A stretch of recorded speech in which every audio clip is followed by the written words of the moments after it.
So here Apostle Paul is trying to explain, saying that not only Jews have the law of God, even the Gentiles, non-Jews, they also have the law of God. तो यहाँ पे पौलुस इस बात को बता रहे हैं कि भाई जो नियम है वो केवल यहूदियों के पास नहीं है, परंतु अन्य जातियों के पास भी है। So Jews, they have law, a written law, but Gentiles, they have the non-written, but they are inscribed or inscripted right within the conscience. और यहूदी लोगों के पास जो नियम है वो लिखित रूप में उन्हें दिया गया है, परंतु अन्य जातियों के पास जो बिना लिखा हुआ नियम दिया गया है वो उनके हृदयों में, विवेक में या अंतःकरण में लिखा गया है। So that's the reason why Apostle Paul says in Romans chapter 5, saying that death ruled over all people of sinners. इसीलिए रोमियो की किताब 5 अध्याय में पौलुस इस बात को कह रहे हैं कि मृत्यु ने सभी लोगों के ऊपर में राज किया है। That's the reason why all have sinned and come short of the glory of God, because everybody die. There is no one who continuously live without any death. और इसलिए पौलुस कह रहा है कि सबने पाप किया है और सब परमेश्वर की महिमा से अलग हैं, और सभी लोग उस मृत्यु में ही जीव मृत्यु में चले जाते हैं। When we come to the book of Galatians, we will try to learn little more. There, Apostle Paul says that law does the work of a schoolmaster. Sorry. Please repeat uncle. So, when we come to the book of Galatians, there Apostle Paul deals that the function of the law is like a schoolmaster. Okay. और जब हम गलातियों की किताब पढ़ेंगे तो वहाँ पौलुस इस प्रकार बताते हैं कि नियम जो होते हैं वो वास्तव में एक स्कूल के शिक्षक के समान या मास्टर के समान कार्य करते हैं।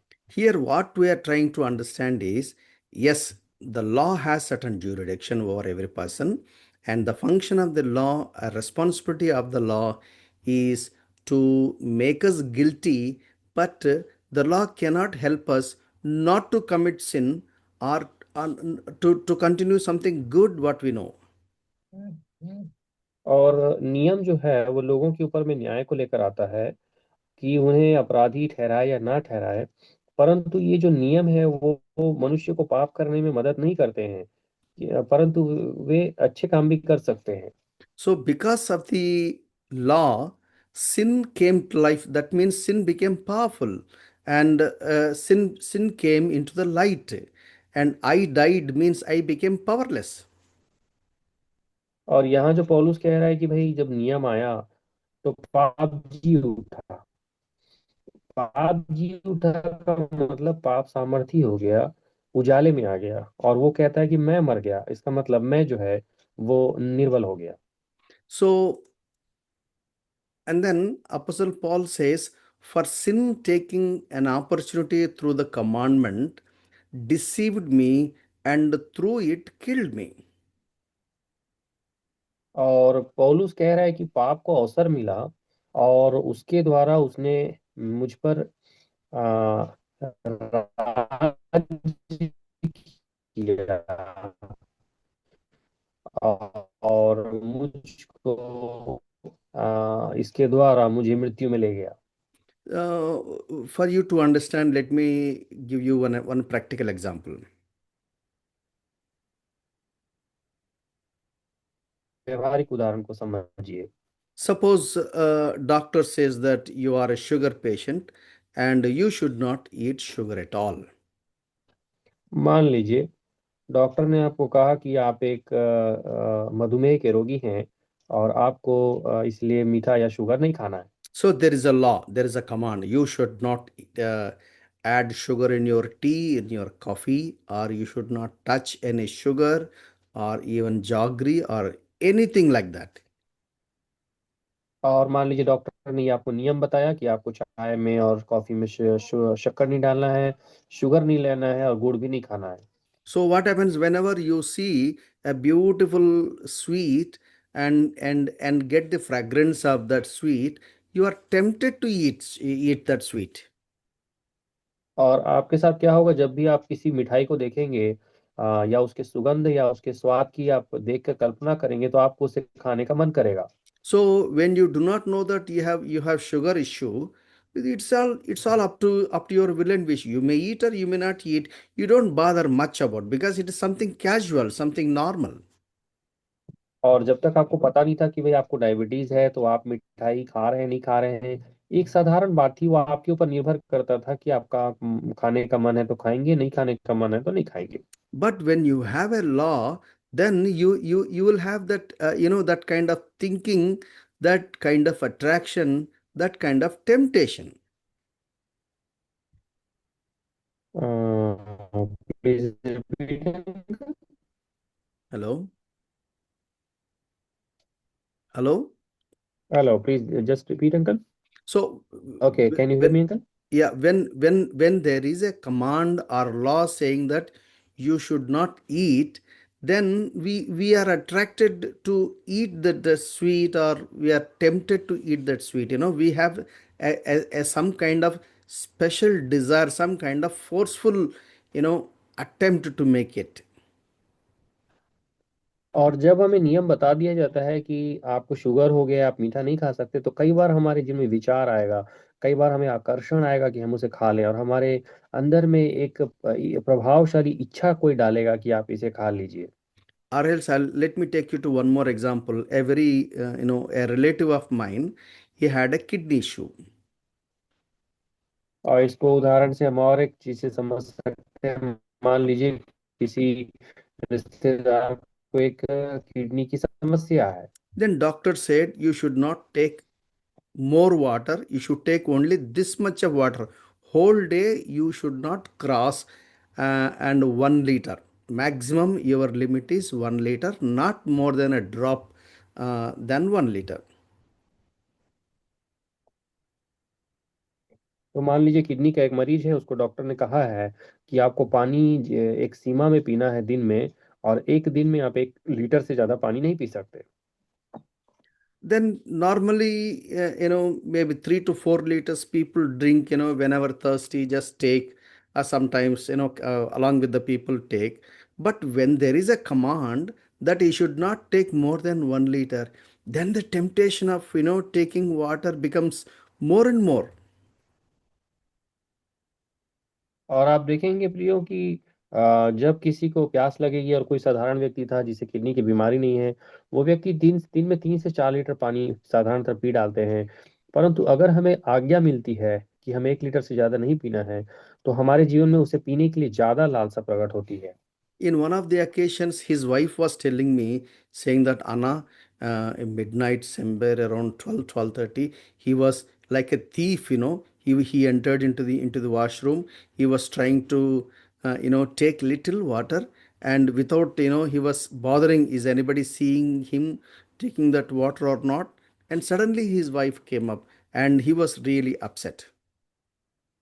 और एक बार ऐसे हुआ कि वो व्यक्ति जो है पानी पीने के लिए रात में उठे 12:30 करीब, और अचानक से उनकी पत्नी वहां पर उसे देखने आई, और वो डर गए क्योंकि उन्हें मालूम था कि उन्हें ज्यादा पानी नहीं पीना है।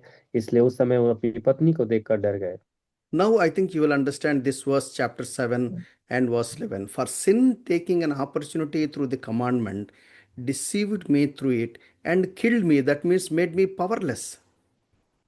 और 7 अध्याय की 11 वचन में यहाँ जो लिखा है, पौलुस कहते हैं, क्योंकि पाप ने अवसर पाकर आज्ञा के द्वारा मुझे बहकाया, और उसी के द्वारा मुझे मार भी डाला। तो मार भी डाला कहने का मतलब है कि मुझे निर्बल कर दिया। And then chapter 7, verse 12. और अब 7 अध्याय का 12 वचन। Uh, so then, the law is holy, and the commandment is holy and righteous and good. और 12 वचन में लिखा है 7 अध्याय की, इसलिए व्यवस्था पवित्र है और आज्ञा भी ठीक है और अच्छी है। So, verse 13 says, therefore, did that which is good became a cause of death for me? May it never be.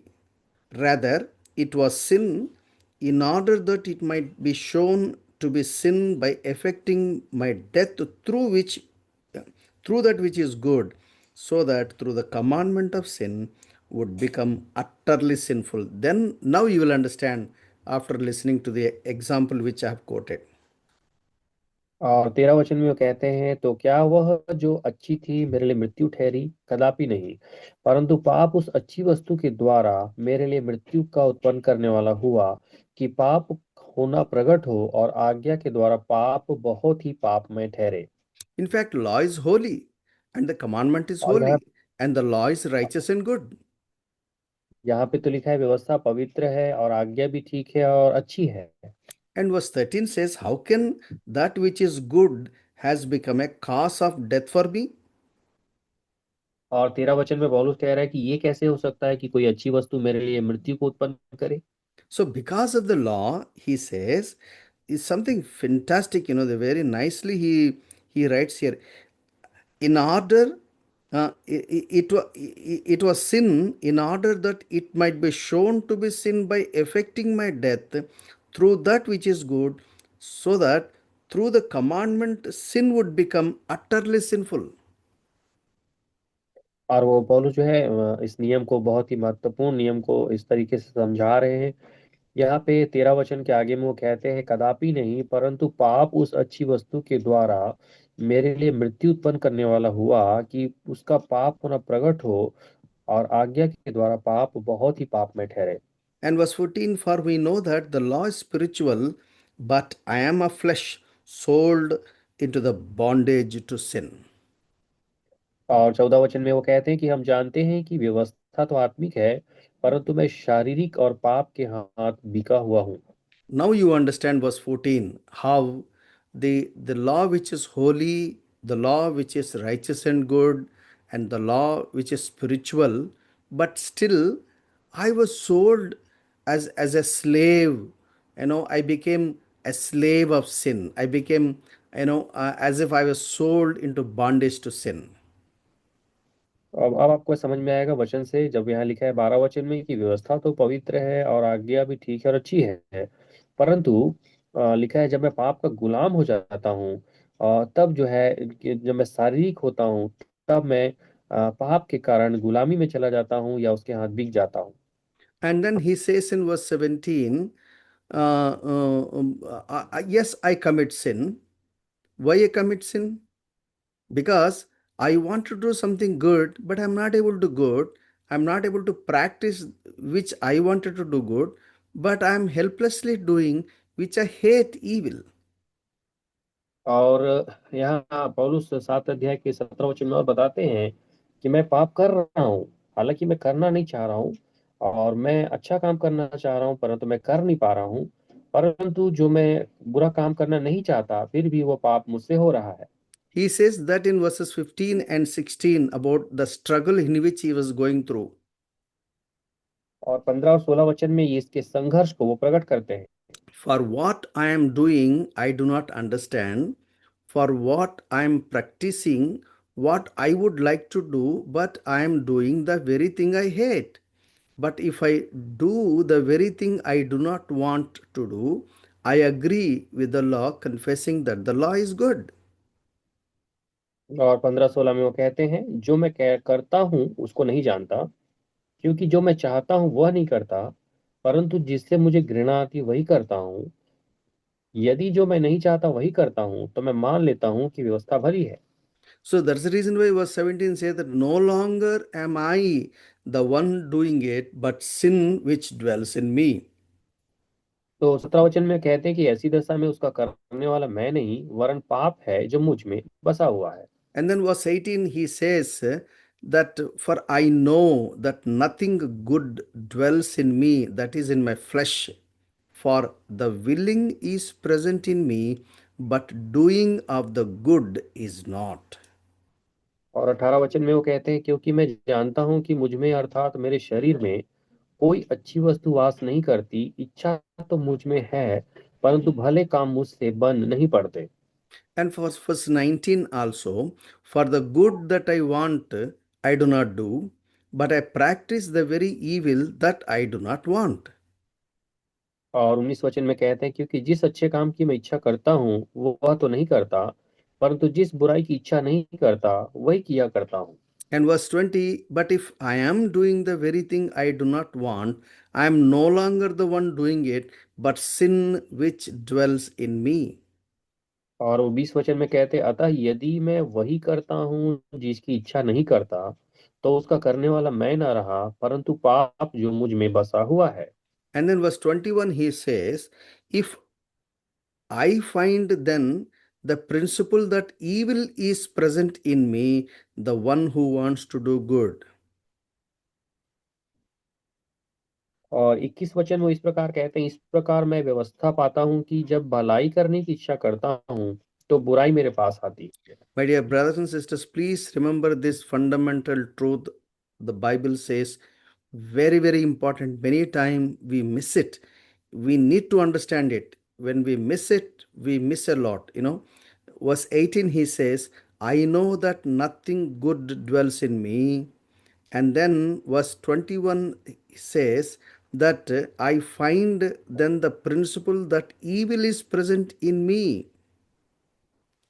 और प्रिय भाई और बहन, इस आधारभूत सच्चाई को आप अच्छे से समझें, इसे कभी ना भूलें। जो पौलुस यहाँ समझाने की कोशिश कर रहा है, उसके 18वें वचन में वो कहता है कि मेरे अंदर कोई भी अच्छी वस्तु वास नहीं करती। और 7 अध्याय के 21 वचन में वो कहते हैं कि बुराई मेरे पास आ जाती है। And we should not forget that we were sold unto sin. We became bond slave to sin. That also we should never forget. Verse 14. Verse और ये 14. भी I am sold into the bondage to sin. और ये भी हम नहीं भूलना है कि हम पाप के हाथों बिक गए हैं, जैसे कि 14 वचन में लिखा है कि परंतु मैं तो शारीरिक और पाप के हाथ बिका हुआ हूँ। And verse 15 and verse 18 and 19, every one of us will witness. What is that witness? Verse 15, I am not practicing what I would like to do, but I am doing the very thing I hate. और 15 वचन से लेकर 19 वचन के बीच में आप अच्छे से इस वचन को देखकर आप गवाह बन सकते हैं। और यहाँ 15 वचन में वो कहता है, जो मैं करता हूँ उसको नहीं जानता, क्योंकि जो मैं चाहता हूँ वह नहीं किया करता, परंतु जिससे मुझे घृणा आती है वही करता हूँ। So, this principle we need to understand if we have to grow in the process of sanctification. और हम जो pवित्रीकरण में बढ़ रहे हैं, तो पवित्रीकरण के इस सिद्धांत को हम समझना जरूरी है। Apostle Paul trying to make this point very, very clear. He says that there is evil that is present in me. There is an evil that is present in me. There is nothing good that is in me. और इस बात को अच्छे से समझिए, जो पौलुस अब इस बिंदु को स्पष्ट कर रहे हैं। 18वें वचन में वो कह रहे हैं कि मेरे अंदर कोई अच्छी वस्तु वास नहीं करती, और 21 वचन में वो कह रहे हैं कि मेरे पास बुराई आ जाती है। When we understand this principle, then we will depend upon the Lord. Otherwise, what we will do? I will manage. I can do this, I can do that. That's what the whole world says. You have lots of capacity. Realize your energy, realize your power.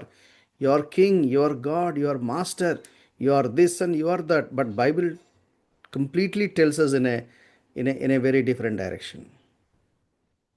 और प्रियो, अगर हम इस सिद्धांत को समझ गए तो हम परमेश्वर के ऊपर निर्भर हो जाएंगे। परंतु अगर हम इस सिद्धांत को नहीं समझेंगे, तो जैसा संसार करता है वैसे हम भी मैनेज करने की कोशिश करेंगे, समझौता करने की कोशिश करेंगे संसार में, और हम कहेंगे कि हम तो अपनी मर्जी के मालिक हैं, राजा हैं, और हम कुछ भी अपने स्तर से करने की कोशिश करेंगे। Better we understand and better we realize that there is nothing good that dwells in us and the evil that is present in us. और ये अच्छा है कि हम अच्छे से समझ जाएं, जो पौलुस इस सच्चाई को प्रकट कर रहे हैं कि कोई भी अच्छी वस्तु मेरे अंदर वास नहीं करती है, और भलाई की इच्छा करने तो जाता हूँ, परंतु मेरे पास बुराई आती है। So I'm sold under sin, और वो कहता है कि मैं पाप के हाथ बिका हुआ हूँ। and because the law is focusing the truth concerning God, and God revealed His truth through the law. और चूंकि परमेश्वर नियम जो है सच्चे परमेश्वर के द्वारा दिया गया है, इसलिए ये नियम सच्चा है। And the law is presenting the truth, and because of that law I'm becoming nervous, I'm becoming guilty, and I'm powerless because law is unable to help me to overcome that particular power.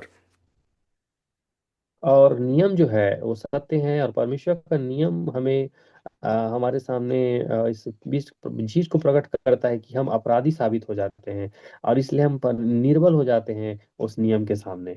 And verse 22, I joyfully conquer with the law of God in the inner man. और पौलुस 22 वचन में इस प्रकार कहते हैं, क्योंकि मैं भीतरी मनुष्यत्व से तो परमेश्वर की व्यवस्था से बहुत प्रसन्न रहता हूँ। Till this point, till verse 21, that is the condition of all people on the face of the earth, whether he is a believer or unbeliever. और 21 वचन तक हम पढ़ते हैं तो ये स्थिति सभी के लिए बराबर है, चाहे वो इस संसार में रहने वाले विश्वासी हो या अविश्वासी हो। But verse 22 is talking about a believer. परंतु 22 वचन जो लिखा है वो एक विश्वासी के लिए लिखा गया है। I joyfully conquer with the law of God in the inner man. और वहाँ लिखा है, पौलुस कहते हैं, क्योंकि मैं भीतरी मनुष्यत्व से तो परमेश्वर की व्यवस्था से बहुत प्रसन्न रहता हूँ। When we listen to the word of God, when servant of God preaching the word of God, or even when we meditate the scripture, when we try to understand scriptures and God is speaking to us, and we rejoice in the inner man, that is a believer's experience. Unbeliever cannot rejoice in the law of God, in the word of God. और प्रियो, जब हम वचन सुनते हैं, कोई संत या दास प्रचार करते हैं या हम वचन मनन करते हैं, तो वो वचन हमें समझ में आता है कि ये परमेश्वर की ओर से दिया गया वचन है, इसलिए हम आनंदित हो जाते हैं। हमारे हृदय में ये जो अनुभव है आनंद का, भीतरी हृदय में, ये विश्वासी को होता है। एक अविश्वासी को ये आनंद कभी नहीं हो सकता, क्योंकि वो परमेश्वर के वचन को नहीं जानता है। Let me repeat, this is very, very important truth. The word of God says that the eyes of understanding of the people are blinded so that the light of gospel should not shine upon them. And and unbelievers are blind, unbelievers are living in darkness. और हम जानते हैं वचन में लिखा है कि लोगों की जो समझ है, लोगों की मन की आंखें अंधी की गई है, इसलिए ताकि उनके ऊपर तेजो में सुसमाचार का प्रकाश न चमके, इसलिए अन्य जाति लोग अंधेरे में रहते हैं।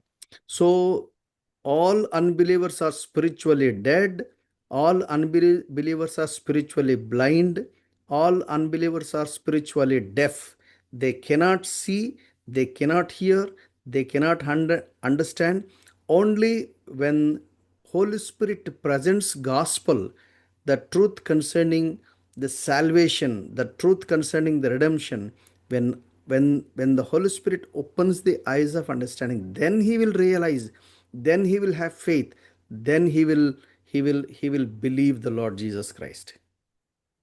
और प्रियो, एक अविश्वासी का जो अंदर में जो स्थिति कैसी होती है, वो आत्मिक रीति से मरे हुए के समान होता है।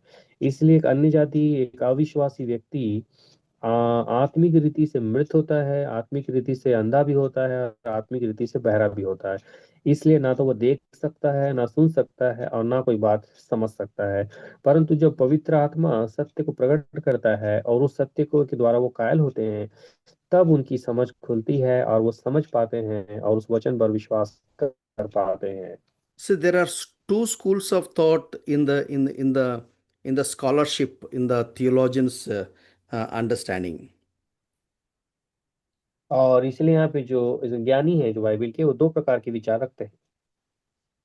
So one group says that chapter 7 is Apostle Paul is talking about before his conversion. और जो पहले भाग के जो लोग हैं, पहले प्रकार के लोग क्या बोलते हैं कि 7वां अध्याय जो पौलुस कह रहा है वो अपने जीवन के परिवर्तन होने के पहले वो कह रहा है। But other group of theologians, they say that no, no, no, no. Apostle Paul is talking about after his conversion. और दूसरे प्रकार के विचारधारा के लोग कहते हैं कि नहीं, ऐसा नहीं है, परंतु पौलुस अपने जीवन के परिवर्तन होने के बाद ये बातें कहता है। But I understand when I read the text of this scripture, this chapter 7 is Apostle Paul talking about after his conversion, not before his conversion. परंतु मैं इस अध्याय को पढ़ने के बाद इस स्तर पे इस बात को समझा हूँ कि पौलुस ने ये बातें उद्धार पाने के बाद लिखी है, यानी कि परिवर्तित होने के बाद लिखी है। But it is true that chapter 7, verses 1 to up to verse 21, that pertains to all believers and unbelievers. हालांकि ये बात सच्चाई जरूर है कि 7वें अध्याय के पहले वचन से लेकर 21 वचन तक जो बातें लिखी है वो विश्वासी और अविश्वासी दोनों के लिए है। But whereas from verse 22 onwards, that is definitely for believers. परंतु 22 वचन के आगे जो बातें वो कह रहा है वो निश्चित रूप से एक विश्वासी के लिए कह रहा है। But even for that matter, even verse 4, you know, and verse 4, where we understand that we are united with another. Who is that another? None other than the Lord Jesus Christ. Verse 4 mean 7 chapter Yeah, verse 4. 7। Yeah, seventh chapter, verse 4. There it is okay. written that, my brethren, you also were made to die to the law through the body of Christ, so that you might be joined to another, to him who was raised from the dead, in order that we might bear fruit to God, fruit for God. और यहाँ 7 अध्याय के जो 4 वचन में वो कह रहा है पौलुस, वैसे ही मेरे भाइयों तुम भी मसीह की देह के द्वारा व्यवस्था के लिए मरे हुए बन गए कि उस दूसरे के हो जाओ जो मरे हुए में से जी उठा ताकि हम परमेश्वर के लिए फल लाएं। यहाँ पर पौलुस मसीह के साथ एक होने की बात कह रहा है। This verse talks about a believer, not unbeliever. और ये वचन जो है एक विश्वासी के लिए कहा जा रहा है। But unbeliever cannot understand this particular the thought recorded in the fragment of the scripture. परंतु एक अविश्वासी अगर इस वचन को पढ़ेगा तो इस वचन के उस विचार को, उस भाग को नहीं समझ पाएगा। Even verse 6, Apostle Paul includes himself. Now we have been released from the law. That's a state of a believer, not unbeliever. और यहाँ जो 6वें वचन में वो कह रहा है कि हम जिसके बंधन में थे उसके लिए मरकर अव्यवस्था से ऐसे छूट गए। तो ये जो छूट गए शब्द है ये वो एक फिर से वो विश्वासी के लिए कह रहा है, अविश्वासी के लिए नहीं कह रहा है। Even verse 4, Apostle Paul includes himself. For we know that means even Apostle Paul is included. But unbeliever, he will not appreciate the law of God. If he appreciates, he will believe. Because he doesn't और appreciate, he doesn't believe. और 4 वचन में भी पौलुस कह रहा है हम शब्द यूज कर रहा है, हम परमेश्वर के लिए फल लाएं। इसका मतलब वो विश्वासी के तरीके से बात कर रहा है। 6वें वचन में भी जो कह रहा है वो विश्वासी के तरीके से बात कर रहा है, जो परमेश्वर के लिए फल लाते हैं और प्रशंसा के कारण ठहरते हैं। परंतु अन्य जाति लोग इस वचन की प्रशंसा नहीं करते हैं क्योंकि वो इसे नहीं समझते हैं। So when I said that chapter 7, verse 1 to 21 talks about unbeliever, doesn't mean to say that every verse. There are few verses here and there talks about a believer. और 7 अध्याय का 1 से 21 वचन तक के बीच में मैं कह रहा हूँ कि अन्य जातियों के लिए लिखा गया है, अविश्वासी के लिए, लेकिन ऐसा नहीं है। आप इसे समझें कि बीच बीच में कुछ भाग जो हैं वो विश्वासी के लिए भी कहे गए हैं। So, see here, we see the verse 21. I find then the principle that evil is present in me, the one who wants to do good, for I joyfully conquer with the law of God in the inner man. और 21 और 22 वचन में ये पौलुस इस प्रकार कह रहे 7वें अध्याय के, इस प्रकार मैं यह व्यवस्था पाता हूँ कि जब भलाई करने की इच्छा करता हूँ तो बुराई मेरे पास आती है, क्योंकि मैं भीतरी मनुष्यत्व से तो परमेश्वर की व्यवस्था से बहुत प्रसन्न रहता हूँ। And then, verse 23, he says, but I see a different law in the members of my body, waging war against the law of mind and making me a prisoner of the law of sin which is in my members. और 23 वचन में पौलुस ऐसा कह रहा है, परंतु मुझे अपने अंगों में दूसरे प्रकार की व्यवस्था दिखाई पड़ती है जो मेरी बुद्धि की व्यवस्था से लड़ती है और मुझे पाप की व्यवस्था के बंधन में डालती है जो मेरे अंगों में है। Now he talks about, he breaks down and he talks about the truth. और यहाँ पर वे जो पौलुस है वो विशेष बातों को प्रकट कर रहा है, सच्चाई को यहाँ प्रकट कर रहा है। He is very frankly talking, although he is an apostle of rich experience of enjoying the presence of the Lord, enjoying the deep truths from the Lord. But he's very, very frankly saying that I'm struggling. There is a war that is all within me. और हम जानते हैं कि पौलुस एक बहुत ही अनुभवी प्रेरित थे, परमेश्वर की उपस्थिति में चलने वाले, सत्य को जानने वाले व्यक्ति थे। थे, परंतु स्पष्ट रीति से पौलुस अपने भी संघर्ष को प्रकट कर रहा है कि मेरी बुद्धि से भी ये जो अंग है लड़ाई करते रहते हैं। I believe, my dear brothers and sisters, no person on the face of the earth can say that I don't have this struggle. और मैं विश्वास करता हूँ प्रियो कि इस धरती पर ऐसा कोई भी मनुष्य नहीं है जो कहे कि मैं संघर्ष नहीं करता हूँ। However great spiritual a person could be, however senior a person could be, whatever may be the age group, even I believe till the last breath of our life, maybe 70 years or 80 years or 90 years or 100 years living, whatever may be the spiritual deep experience of a person, he must openly confess, saying that, yes, I have a struggle within me, the struggle which Apostle Paul had. और प्रियो कोई कितना भी महान आत्मिक व्यक्ति हो, कितना भी सीनियर या वरिष्ठ हो, या किसी भी उम्र का व्यक्ति हो, चाहे 80 साल, 90 साल, 100 साल जिया हो, कितना भी गहरा उसका आत्मिक अनुभव हो, वो हमेशा यही कहेगा कि मैं भी पौलुस के समान एक संघर्ष में जीता हूँ। मेरे अंदर संघर्ष हमेशा चलते रहता है। So let me read again verse 22 and 23. I joyfully concur with the law of God in the inner man, but I see a different law in the members of my body, waging war against the law of my mind and making me a prisoner of the law of sin which is in my members. और यहाँ पौलुस 22 और 23 वचन में कहते हैं, क्योंकि मैं भीतरी मनुष्य से तो परमेश्वर की व्यवस्था से बहुत प्रसन्न रहता हूँ, परंतु मुझे अपने अंगों में दूसरे ही प्रकार की व्यवस्था दिखाई पड़ती है, जो मेरी बुद्धि की व्यवस्था से लड़ती है और मुझे पाप की व्यवस्था के बंधन में डालती है, जो मेरे अंगों में है। So we rejoice in the Lord in the mind. That's what he says. My mind is rejoicing, my heart is rejoicing when I receive God's truth, but I am unable to fulfill that particular truth in my practical life because there is a war within me. I'm helpless, I'm a prisoner, I'm dead. That's what he was trying to say.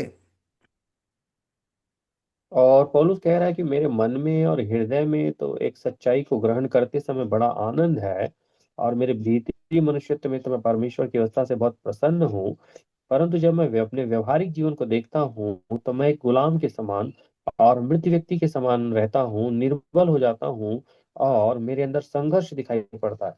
My dear brothers and sisters, this is our story and this is everybody's story. If you say that, no, no, brother, I never had this, I know that you are not telling the truth. और ये सबकी कहानी है प्रियो। अगर कोई कहेगा कि नहीं नहीं नहीं मेरे साथ ऐसा नहीं होता है, तो ये आप जरूर झूठ बोल रहे हैं। So now Apostle Paul begins to enlighten us.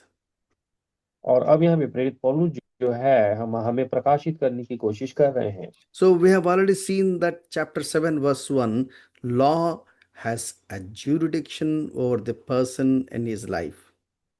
और 7 अध्याय के 1 वचन में हमने पहले ही जान लिया कि व्यवस्था अपने जानने वालों के ऊपर प्रभुता करती है।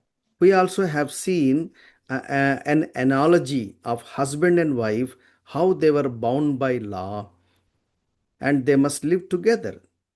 They cannot, और हमने depart without divorce. और हमने ये भी देखा कि कैसे इस संसार में एक नियम है कि पति पत्नी कैसे एक दूसरे के साथ एक नियम से जुड़ते हैं, और बिना तलाक के वो एक दूसरे से अलग नहीं हो सकते हैं। But Apostle Paul says, if husband dies, then she is freed from the law, then she can marry any other person. If husband is still living, if this lady is connected to any other person other than husband, then she is the adulteress. That's what he's saying here.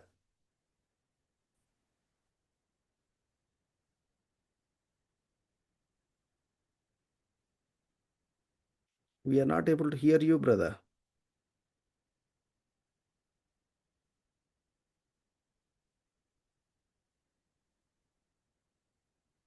Hello? Hello? Are you online? Hello?